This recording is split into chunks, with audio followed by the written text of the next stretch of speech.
अस्सलाम वालेकुम। I am Bilal and you are watching Bilal blogger. बहुत सारे आर्टिकल्स विदाउट बैकलिंक्स भी रैंक हो जाते हैं, ये आपने सुना भी है और देखा भी है। और मैंने भी काफ़ी सारे ऐसे आर्टिकल्स हैं जो विदाउट बैकलिंक्स उनको हम रैंक करते हैं। तो ये कैसे पॉसिबल है कि अगर हम उनकी हम बैकलिंकिंग भी नहीं करते तो फिर कैसे पॉसिबल है कि ऐसे आर्टिकल्स हम विदाउट बैकलिंक्स उनको हम रैंक कर सकते हैं। तो इस जो वीडियो है इसको आखिर तक ज़रूर वॉच कीजिएगा, क्योंकि इसमें मैं आपको बताऊंगा कि जो आर्टिकल ऑप्टिमाइजेशन है यानी जो उसकी ऑन पेज है वो हमने कैसे करनी है। क्योंकि अगर आप बैकलिंक्स नहीं ले रहे और उसके बगैर आप अपने आर्टिकल को रैंक कर रहे हैं तो इट्स मीन 100% आप जो है ऑन पेज पे रिलाई कर रहे हैं और ऑन पेज के बिहाव पे ही आप अपने आर्टिकल को रैंक करते हैं। दूसरी चीज़ ये है कि जो आपके कीवर्ड्स होते हैं, जो आपका टारगेटेड कीवर्ड है प्लस जो उसके साथ हेल्पिंग कीवर्ड्स होते हैं, जो लॉन्ग टेल वेरिएशंस होती हैं, उनको हमने आर्टिकल के अंदर कैसे यूज़ करना है वो भी मैं आपको लाइव बताऊंगा। जो हमारा ऑलरेडी आर्टिकल एक कमर्शियल आर्टिकल किया हुआ है ओवन की वेबसाइट पे, क्योंकि कमर्शियल आर्टिकल्स जो है वो लेंथी भी होते हैं और उनमें फिर कीवर्ड्स को कैसे यूज़ करना है डिफरेंट प्लेसेस पे थोड़ी सी लोगों को कन्फ्यूजन होती है, उनको समझ नहीं आ रही होती कि हम आर्टिकल को कैसे यूज़ करें। तो इस वीडियो में जो है ना ये चीज़ें मैं आपको एक्सप्लेन करूँगा और साथ ही साथ आपको ये भी बताऊँगा कि जो हमारा आर्टिकल है वो इसकी जो दूसरी रीज़न ये है कि हमने ऐसा लो वॉल्यूम वाले कीवर्ड चूज़ किए थे जो इजीली रैंक भी हो जाते हैं। और वो अगर आप मेरी लास्ट कुछ वीडियोस देखें या कीवर्ड रिसर्च के हवाले से कुछ वीडियोस मेरी बनी हुई हैं कि कीवर्ड्स को कैसे फाइंड करना है थ्रू एएचआरएफ या सेमरश, कोई भी टूल हो, दोनों टूल मैं आपको रिकमेंड करूंगा, दोनों से अच्छे रिजल्ट्स मिलते हैं। तो वो आप वहाँ से देख सकते हैं। और फिर अगर आप लो वॉल्यूम कीवर्ड आपने फाइंड कर लिया है तो दूसरी चीज़ है कि उसके अंदर जो आपने अपने कीवर्ड्स हैं आर्टिकल के अंदर कैसे उनको एम्बेड करना है, कैसे आपने अपने आर्टिकल की ऑप्टिमाइजेशन करनी है ताकि आप ऑन पेज के बिहाव पे ही अपने आर्टिकल को रैंक कर सकें। चलते हैं स्क्रीन की तरफ और देखते हैं कि कैसे जो है कीवर्ड्स को यूज़ किया गया है। जी, तो आज हम बात करेंगे कि अपने जो आर्टिकल है उसको कैसे ऑप्टिमाइज़ किया जाता है, उसमें कैसे कीवर्ड्स को आपने सेट करना है। क्योंकि अगर आप देखें ये हमारा जो आइडियल ओवन्स की वेबसाइट है, अभी इस पे हमने टोटल 3 आर्टिकल्स कर चुके हैं हम। ये एक ही आर्टिकल है और ये आर्टिकल, ये दोनों आर्टिकल्स काफ़ी अच्छे रैंक हैं और यानी टॉप 3 में दोनों आर्टिकल्स आ रहे हैं। और ये जो थर्ड आर्टिकल है इसको हमने रिसेंटली अभी पब्लिश किया है। तो सबसे पहले जो हमारा कमर्शियल आर्टिकल्स है, क्योंकि कमर्शियल आर्टिकल्स मोस्टली लोगों को इसमें प्रॉब्लम्स आती है कि आपने कीवर्ड्स को कैसे सेट करना है। तो इसके लिए हमने सबसे पहले कीवर्ड्स को आपने कैसे निकालना है, उसके लिए वेरिएशंस कैसे निकालनी है। अगर आप मेरी कीवर्ड रिसर्च की प्लेलिस्ट देख लें तो उसमें आपको कीवर्ड रिसर्च के हवाले से जो टॉपिक्स हैं वहाँ पे आपको इजीली आप देख सकते हैं कि कैसे मैंने कीवर्ड निकाला था और उसकी वेरिएशन निकाली थी। उसके लिए हमने एक शीट भी बनाई थी, यहाँ पे आप देखें इस तरह की शीट आप भी क्रिएट कर सकते हैं। सबसे पहले हमने क्या किया, जो टाइटल टारगेटेड कीवर्ड है, यानी टारगेटेड कीवर्ड कौन सा है आपका, हेल्पिंग कीवर्ड, उसके साथ जो जो लॉन्ग टेल वेरिएशन हैं जो डिफरेंट प्लेसेस पे आपने आर्टिकल्स में यूज़ करनी है। उसके बाद फिर सबमिशन डेट, यानी आपने आर्टिकल जो राइटर को कब दिया था और फिर उसका स्टेटस क्या है। उसके बाद वर्ड काउंट, यानी आर्टिकल कितने वर्ड का लिखा हुआ है। फिर प्रोडक्ट टाइटल, जो प्रोडक्ट आपने, जिन प्रोडक्ट्स पे आपने आर्टिकल लिखना है, साथ उन प्रोडक्ट के जो अमेज़न के लिंक्स हैं वो हैं। और आखिर में रिसोर्सेज, यानी अगर इसे रेलिवेंट और आर्टिकल लिखा हुआ है तो आप उसको देख के फिर उसको उसको अपने वर्ड्स में आपने मॉडिफाई करके लिखना है। तो ये एक शीट है, इस तरह की शीट आप भी क्रिएट कर सकते हैं। और अब हम चलते हैं, सबसे पहले देखते हैं कि जो हमारा कीवर्ड है वो है best oven for baking cakes and cookies के हवाले से। क्योंकि ऑन पेज एसईओ आपको पता है कि एक इंतहाई इम्पोर्टेंट फैक्टर है और इसमें इतनी पावर है कि आप विदाउट बैकलिंक्स लिए भी इसी के बिहाव पे अपने आर्टिकल को रैंक कर सकते हैं, जैसे कि हमने इस आर्टिकल के लिए किया है। क्योंकि अगर देखा जाए तो इस आर्टिकल पे हमने किसी किस्म की कोई बैकलिंकिंग नहीं की। अक्सर लोगों का यही सवाल होता है कि जी अगर ये आपका आर्टिकल रैंक हो गया तो इसमें आपने कितने बैकलिंक्स बनाए हैं। तो ये मैं आपको कंफर्म कर दूं कि इस पे मैंने खुद कोई बैकलिंक्स नहीं बनाया। अगर हाँ बाय डिफ़ॉल्ट कुछ बैकलिंक्स मिले हों तो मुझे, मेरा नहीं ख्याल कि आपको इस तरह कोई कमर्शियल आर्टिकल में लिंक कर दे।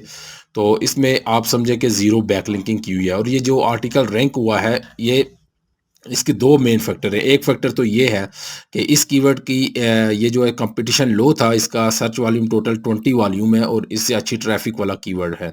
और दूसरी चीज़ ये है कि इसकी ऑन पेज जो ऑप्टिमाइज़ेशन हमने की है वो बड़ी स्ट्रॉन्ग की है। तो आर्टिकल को ऑप्टिमाइज़ करना ये भी आपको पता है कि एक फ़न है। अगर आप इस फ़न को सीख गए तो आप फिर गूगल में ये बहुत सारे ऐसे आर्टिकल जिसमें आपको बैकलिंक्स का सहारा नहीं लेना पड़ेगा, आप अपने आर्टिकल्स को रैंक कर सकते हैं। सबसे पहले हम चलते हैं जो हमारा मेन कीवर्ड है, हम इसको देखते हैं, इसको पहले कॉपी करके फिर हम यहाँ पे देखेंगे कि ये कीवर्ड्स हमने कहाँ पे यूज़ किया है।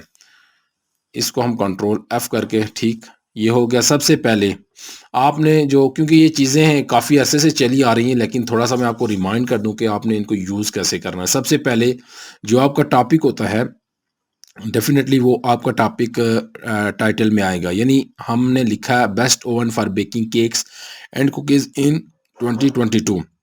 अब देखें, टाइटल में हमने H1 टाइटल में इसको यूज़ कर लिया। फिर आपने इसको यूआरएल में, जो आपका आर्टिकल का यूआरएल होता है, आपने कोशिश करनी है कि सेम जो आपका कीवर्ड है उसको आपने उसी यूआरएल में डैशेस के साथ, ये कुछ लोग होते हैं उसको आप अंडरस्कोर के साथ लिख देते हैं, लेकिन ये दरमियान में डैशेस होनी चाहिए। देखें, best oven for baking cakes and cookies, same हमारा कीवर्ड यूआरएल में आ रहा है।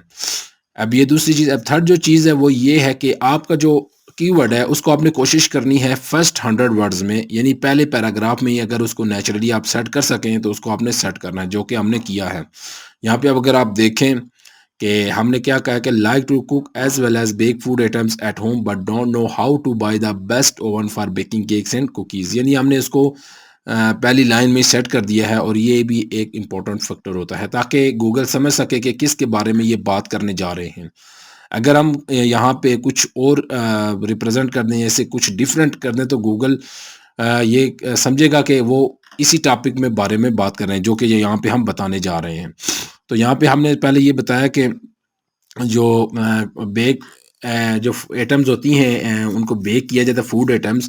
तो अगर उनको आप होम यानी घर पे अगर उनको बेक करना चाहें, लेकिन आपको पता नहीं है कि उसको फॉर एग्जांपल कि कैसे बेक करना है, या आपको ये आइडिया है कि आपने उसको बेक कर कैसे करना है, लेकिन उसके लिए जो ओवन है, यो जो फॉर एग्जांपल कि आपने अगर कुकीज़ को बेक करना है, या आपने कोई और आइटम फूड की उसको बेक करना है, तो उसके लिए स्पेसिफिक कौन से ओवन्स होते हैं, उनको कैसे बाय करना है, उनके लिए क्या फीचर्स होने चाहिए, तो ये सारी चीज़ें इस आर्टिकल में आपको मिल सकती हैं। तो यहाँ पे हमने फिर गूगल को ये समझाया कि ये आर्टिकल जो है, ये इस आर्टिकल के बारे में ये है कि इसको आपने बाय कैसे करना है। तो इस यानी कीवर्ड इस टॉपिक के बारे में बात होगी। अब अगर आप नीचे जाएँ, सबसे पहले मैंने आपको मेन कीवर्ड बताया, ठीक? कि मेन कीवर्ड हमने कहाँ-कहाँ, आप देखें हमने स्टार्ट में किया है, फिर उसके बाद देखें यहाँ पे 4 प्रोडक्ट्स गुज़र गए, हमने उसको मेन कीवर्ड को कहीं नहीं यूज़ किया। अगर आप देखें यहाँ पे छठी प्रोडक्ट पे, देखें कि हमने काफ़ी गैप के बाद इसको यूज़ किया है, छठी प्रोडक्ट पे। तो यहाँ पे आप देख सकते हैं best oven for baking cakes and cookies, फिर हमने इसको यहाँ पे यूज़ किया है। और उसके बाद फिर हमने अगेन 7 नंबर प्रोडक्ट पे फिर यूज़ कर लिया है इसको। और फिर अगर हम एंड पे जाएं तो इसको देखते हैं कि हमने कहाँ पे इसको यूज़ किया। अब देखें यहाँ पे हमने हेडिंग में यूज़ किया है कि हेडिंग हमारी क्या है कि अगर आपको इस ओवन को चूज़ करना चाह रहे हैं तो इसके लिए कौन कौन से फैक्टर होने चाहिए, how to choose a best oven for baking cakes and cookies. तो इसको आप देखें, ऊपर हमने 2-3 दफ़ा कंटेंट में यूज़ कर लिया है, फिर नीचे आके हमने इसको हेडिंग में यूज़ कर लिया है। हेडिंग आप इसको H2 भी रख सकते हैं, क्योंकि आपने ऊपर हमने H1 यूज़ किया है, तो यहाँ पे हम H2 हेडिंग यूज़ कर सकते हैं। फिर अगर आप नीचे आएँ तो फाइनल थॉट जो कंक्लूजन पैराग्राफ है, एक दफ़ा हमने यहाँ पे नेचुरली यूज़ कर लिया है। अब देखें, ये जो हमारा आर्टिकल ये है 4000 वर्ड्स का। अब यहाँ से आपको आइडिया भी हो जाएगा कि फॉर एग्जांपल 4000 का हो तो आर्टिकल को कितनी दफ़ा यूज़ करना चाहिए, 7000 का हो, 5000 का हो या 3000 का हो तो वहाँ पे कितनी दफ़ा यूज़ करना चाहिए। तो ये सारी चीज़ें जो है आपको आइडिया देती हैं। अब यहाँ पे देखिए जी, 7 टाइम हमने जो मेन कीवर्ड है, जो टारगेटेड कीवर्ड है, उसको यूज़ किया। यानी एक दफ़ा हमने H1 हेडिंग में यूज़ किया है, एक दफ़ा हमने नीचे जाके H2 हेडिंग में यूज़ किया है, और 4-5 दफ़ा हमने इसको नेचुरली जो कंटेंट में यूज़ कर लिया है। तो इसका मतलब है कि जो 4000 का कीवर्ड्स है, आप वहाँ पे जो है ना 5 टू 7 टाइम 8 टाइम आप उसको यूज़ कर सकते हैं। जो आपका टारगेटेड स्पेसिफिक टारगेटेड जो कीवर्ड है, मैं उसकी बात कर रहा हूँ। तो डिफरेंट प्लेसेस पे जब आप 4000 के आर्टिकल में आप इसको यूज़ करेंगे डिफरेंट प्लेसेस पे, तो गूगल को डेफिनेटली ये पता चल जाएगा कि जी ये जो ओवन है केक्स और कुकीज़ को बेक करने के लिए, ये इसके बारे में बात की जा रही है। तो वो फिर आपके आर्टिकल को प्रेफ़रेंस देता है बाकी आर्टिकल्स की निस्बत। अब सेकंड चीज़ कि जो हेल्पिंग कीवर्ड्स हैं, ये हमने आपको पता है कि जो मेरा लास्ट टॉपिक कीवर्ड रिसर्च के हवाले से है, आप कीवर्ड रिसर्च की प्लेलिस्ट में देख सकते हैं कि मैंने कैसे ये हेल्पिंग कीवर्ड्स निकाले थे। क्योंकि ये भी इनकी भी अपनी अपनी सर्चेज़ हैं और जो ये मेन कीवर्ड है इसकी सर्चेज़ आपको पता है टोटल 20 सर्चेज़ हैं, लेकिन जो अदर कीवर्ड्स हैं इनकी भी सर्चेज़ अपनी अपनी जगह पे हैं। तो जब ये मेन कीवर्ड आपका रैंक होता है तो ये सारे आपकी वेरिएशंस, ये तो सब जस्ट ये हैं, लेकिन इससे कई ज़्यादा वेरिएशंस आपकी रैंक होना स्टार्ट हो जाती हैं और हर कीवर्ड से फिर अलग-अलग, किसी से 10 लोग, किसी से 5 लोग आना शुरू हो जाते हैं और सबको जब मिलाते हैं तो वो अच्छी खासी एक आपकी ट्रैफिक बन जाती है। अब जो हमारी हेल्पिंग कीवर्ड्स है, फर्स्ट वो है best oven for baking cakes. अब हम इसको देखते हैं कि हमने इसको कहाँ पे यूज़ किया है। अब यहाँ पे देखें जी, best oven for baking cakes. सबसे पहले हमने ये जो हमारी best oven for baking cakes and cookies आ रहा है, ये इसी के अंदर समझे कि एक और कीवर्ड आ रहा है, best oven for baking cakes. अब स्टार्ट में भी आ रहा है, जहाँ-जहाँ ज़ाहिर है ये कुकीज़ वाला कीवर्ड यूज़ किया हुआ है तो वहाँ पे ये भी आएगा, क्योंकि इसी के अंदर ये कीवर्ड एडजस्ट किया हुआ है। तो इसको आप देखें तकरीबन 9 टाइम ये भी यूज़ हुआ है, क्योंकि जो हमारा टारगेटेड कीवर्ड है ये कीवर्ड उसी के अंदर आ रहा है। एक दफ़ा हमने यहाँ पे यूज़ किया है, फिर एक दफ़ा वही 7 नंबर पे यूज़ किया है, फिर एक दफ़ा हमने जो हेडिंग है, जैसा कि हमारा टारगेटेड कीवर्ड था, ये भी इसी के अंदर कंसिडर होगा। फिर best oven for baking cakes at home, ये देखिए पूरी एक हमारी वेरिएशन है, लेकिन best oven for baking cakes इसी के अंदर आ गया है। तो फिर एक दफ़ा हमने यहाँ पे, यानी इसको भी हमने 8-9 दफ़ा यूज़ किया है, क्योंकि ये हमारा जो टारगेटेड कीवर्ड है उसी के अंदर आ रहा है। अब जो नेक्स्ट हमारा कीवर्ड है, वेरिएशन है, इसको हम देखते हैं कि इसको हमने कहीं यूज़ किया या नहीं किया। अब देखें best oven for baking cookies, ये कहीं पे यूज़ नहीं, लेकिन क्योंकि आपने नेचुरली यूज़ करना है, लाज़मी नहीं है इन वेरिएशन से जो नेचुरली जहाँ पे आ रही हैं आपने वहाँ पे यूज़ करना है। लेकिन ये हमने यूज़ नहीं किया, लेकिन ये भी कहीं न कहीं हमारा आर्टिकल कीवर्ड जो है रैंक हो रहा होगा। बेस्ट ओवन फॉर कुकीज़, अब इसको हम देख लेते हैं। बेस्ट ओवन, ये भी देखें, क्योंकि बेस्ट ओवन फॉर कुकीज़ इस आर्टिकल इसको नहीं यूज़ किया। ये जो डिफरेंट कीवर्ड वेरिएशन है, बेसिकली इनका मतलब ये होता है कि इनमें से जो आप ईज़िली जहाँ पे यूज़ कर सकते हैं उसको आपने यूज़ करना है। लाज़मी नहीं है कि आपने हर एक को यूज़ ही करना है, क्योंकि अगर नेचुरली वो नहीं आ रहा तो उसको ना यूज़ करें। अब देखें बेस्ट कुकी ओवन, यहाँ पे एक वेरिएशन है बेस्ट कुकी ओवन, तो इसको हमने एक दफ़ा हेडिंग में यूज़ कर लिया, जो नंबर 4 प्रोडक्ट है। इसी तरह अगर आप नेक्स्ट में जाएँ, best oven for baking at home, इस पे अगर आप जाएँ तो best oven for baking at home, तो ये भी ऐसा कहीं पे नहीं यूज़ हुआ क्योंकि आपको मैंने बताया कि नेचुरली हमने इनको यूज़ करना है। अब जो नेक्स्ट है best conviction oven, best conviction oven for baking cakes, ये भी आप देखें। अच्छा, दूसरी चीज़ होती है जो आप प्रोडक्ट से नेम यूज़ करते हैं ना, ये जैसे इसका नेम है, इसके आगे फिर आप उस कीवर्ड को भी यूज़ करते हैं डिफरेंट प्लेसेस पे, इस तरह फिर आपकी जो ऑप्टिमाइजेशन है वो बेहतर तरीके से होती है। जो नेक्स्ट आपका आर्टिकल कीवर्ड है बेस्ट ओवन फॉर बेकिंग, तो इसको हम देखते हैं कि ये देखें बेस्ट ओवन फॉर बेकिंग, ये एक दफ़ा यूज़ हुआ है।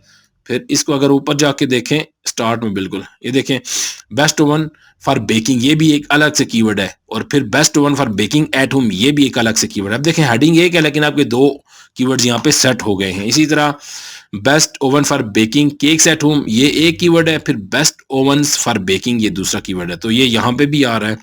तो इसी तरह नीचे अगर आप चले जाएं, नीचे आप देखें कि ये यहाँ पे आ रहा है, देखें बेस्ट ओवन फॉर बेकिंग, तो ये देखें डिफरेंट वेरिएशंस के साथ हमने इसको डिफरेंट यूज़ किया, लेकिन जो टारगेटेड होता है हमारा मेन कीवर्ड होता है। मेन कीवर्ड को हमने देखे तकरीबन 7 टाइम यूज़ किया है, 2 दफ़ा हमने हेडिंग्स में यूज़ किया और 5 टाइम हमने उसको डिफरेंट जगह पे कंटेंट के अंदर यूज़ किया। तो बेसिकली इस तरह आर्टिकल ऑप्टिमाइजेशन आप करें, और ये 4000 का अच्छा खासा जो वर्ड काउंट है, इसका अच्छा खासा लेंथी आर्टिकल है। तो इस बिहाव पे जो है ना आपने अपने आर्टिकल को ऑप्टिमाइज़ करना है। अगर आपका आर्टिकल 2000 वर्ड का है तो उसी हिसाब से आपने कीवर्ड्स को एडजस्ट करना है। ये नहीं है कि 2000 है तो उसमें आप 10 दफ़ा कीवर्ड को पुट कर दें। इट्स कॉल्ड कीवर्ड डिफिकल्टी, तो sorry it's called keyword stuffing, तो ये गूगल को पसंद नहीं है कोई कीवर्ड स्टफिंग। अगर कीवर्ड स्टफिंग होगी, बार बार आपने आर्टिकल को या कीवर्ड को आपने रिपीट किया होगा आर्टिकल के अंदर, तो गूगल इस चीज़ को लाइक नहीं करता और वो आपके आर्टिकल को रैंक नहीं करेगा। उम्मीद करता हूँ कि आर्टिकल ऑप्टिमाइजेशन के हवाले से जो ऑन पेज एसईओ है, ऑन पेज ऑप्टिमाइजेशन है कि उसको कैसे करना है, आपको समझ आ गई होगी। और इसी तरह आपने अपने तमाम जो कमर्शियल आर्टिकल्स हैं या इंफॉर्मेशनल आर्टिकल्स हैं उनको आपने इसी तरह ऑप्टिमाइज़ करना है अकॉर्डिंग टू आर्टिकल की जो वर्ड काउंट है। तो अगर कोई क्वेश्चन हुआ तो काइंडली आप ज़रूर पूछ सकते हैं, इंशाल्लाह मैं उसको आंसर करूँगा। अपना बहुत सारा ख्याल रखिएगा और दुआओं में याद रखिएगा। तब तक के लिए अल्लाह हाफ़िज़।